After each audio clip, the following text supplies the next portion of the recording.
you know what I see on this side? I see stars. I see the Star of David. I see the Lone Star. I see the 50 stars of the United States of America. I look over there. I don't see any stars. I know which side I'm standing on. I'm standing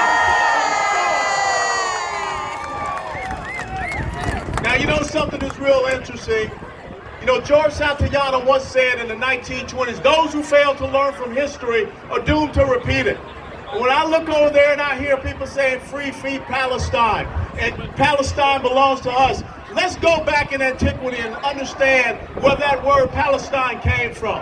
If you study and understand the Simon Bar Kokhba revolt, and after that revolt was put down to the Jewish people, the Roman Emperor Hadrian decided to punish the Jewish people by renaming that land Syriac Palestina. It was no longer supposed to be called the land of Judah. Where did the word Palestina come from? It was the root word of Philistine. And if you understand who the Philistines were, they were ancient Greeks. They sure as heck weren't Arabs. So if you want to talk about the original, Palestinians is the people of Israel. You know, I just heard the rabbi talk about his grandfather, his father. My father is buried in Marietta National Cemetery. My father fought for the United States of America in a segregated army in the European theater against the Nazis and against Germany.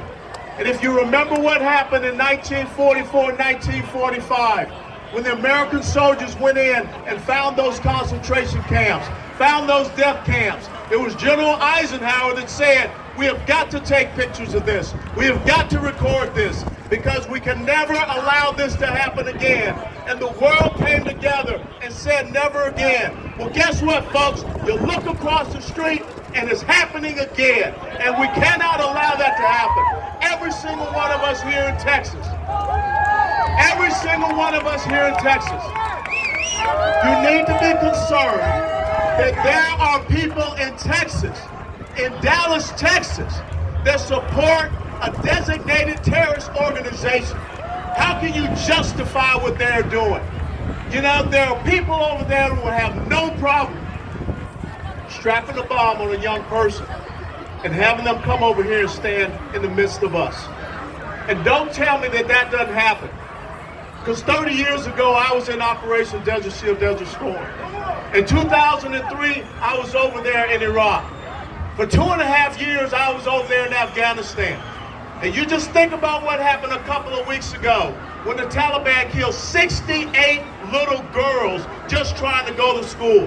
How can anybody over there support that type of savagery, that type of barbarism, and stand here in the greatest nation that the world has ever known, in the greatest state and the greatest nation that the world has ever known, and talk about supporting a terrorist organization? It's time for us to stand up and make sure that we never allow it to happen again.